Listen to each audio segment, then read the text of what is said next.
So, at some point while building bugrank, I had this realization that genuinely scared me. I was about to let random people on the internet run arbitrary code on my server. C++ code that I did not write, I could not predict on a Linux VPS I was paying for. And I thought, okay, I need to make sure this does not destroy everything. So let me walk you through exactly how I built the execution sandbox, what went wrong, what I learned. Quick context, bugrank is a competitive debugging platform I built. Instead of solving problems, users are given intentionally broken code and they have to find and fix the bug. Fastest correct fix wins the more points. The platform has 19 challenges, a leaderboard, a Monaco editor, but the core engineering problem is how do you safely run code that someone else wrote? Like, what's stopping someone from submitting this one? Right?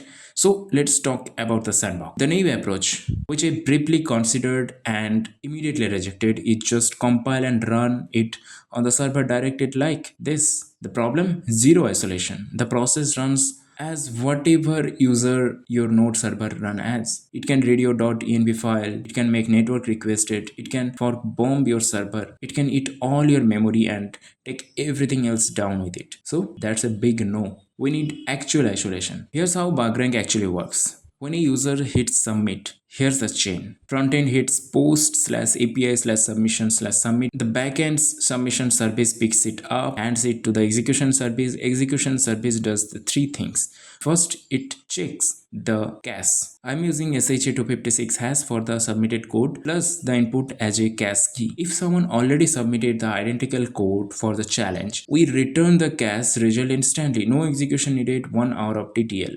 Second, if it is a cache miss, it creates a job directory. Each submission gets an UUID and a folder. The folder create these files main.cpp, input.txt, and placeholder files for output.txt, error.txt, and status.txt. Third one, it calls a shell script named runcpp.sh. That script is where the actual sandboxing happens. Let me show you what that script does because this is the interesting part. So runcpp.sh receives the job ID, navigates to the job directory, and does this. These two lines are doing a lot of work. Means the process gets a hard 5-second CPU time budget.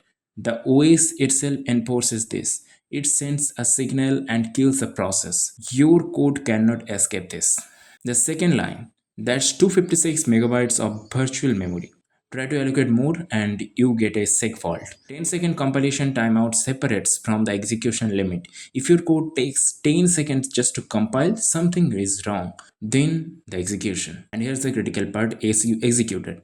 The code runs as a dedicated system user called executor that I have created specifically for this. No cell access, no home directory, no network permission, no ability to write outside the job directory. The 12-second wall clock timeout wraps the whole thing. Even if a process somehow bypasses the CPU limit, maybe it's doing a IO heavy operation, the wall clock kills it. So we have got CPU time limit, memory limit, restricted user, 12-second hard timeout, and file system isolation.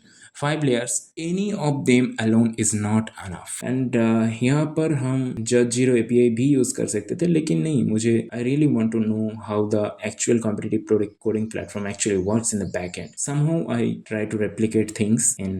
Okay, thank you.